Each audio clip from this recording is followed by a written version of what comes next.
Main attraction ചോദ്യങ്ങളാണ്.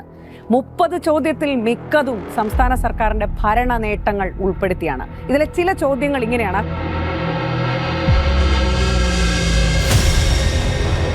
അറിയാൻ വയ്യാഞ്ഞിട്ട് ചോദിക്കുക, കേരളത്തിലുണ്ടായ ഈ ചരിത്ര പദ്ധതികൾ ഉൾപ്പെടെയുള്ള ഇമാതിരി നേട്ടങ്ങളൊക്കെ ഓർമ്മിപ്പിക്കുന്നത് ഇത്ര മഹാപരാധമാണോ?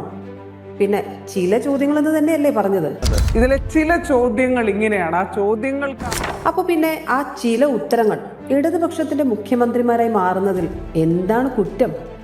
ഗാന്ധിജിയും നെഹ്റുവും ഇന്ദിരാഗാന്ധിയും ഒക്കെ പല ചോദ്യങ്ങൾക്കും അതുപോലെ പല പരീക്ഷകളിലും എത്രയോ പ്രാവശ്യം നമ്മൾ ഉത്തരം എഴുതിയിട്ടുണ്ട്.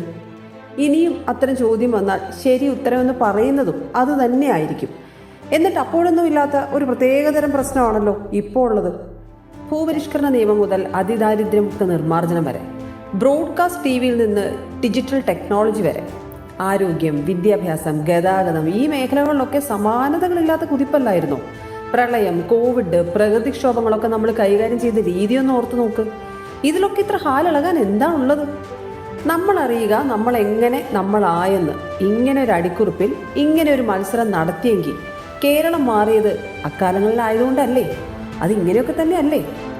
ഇനി ക്വിസ് മത്സരത്തിന്റെ ലക്ഷ്യം അത് നവകേരള സൃഷ്ടിയും കേരളത്തിന്റെ വളർച്ചയുമാണെന്നത് PRD വളരെ വ്യക്തമായി പറഞ്ഞതാണെങ്കിൽ പോലും ആവേശ കമ്മിറ്റിക്കാരും അതൊന്നും എടുത്തുപോലും നോക്കിയില്ലെന്നുള്ളതാണ്.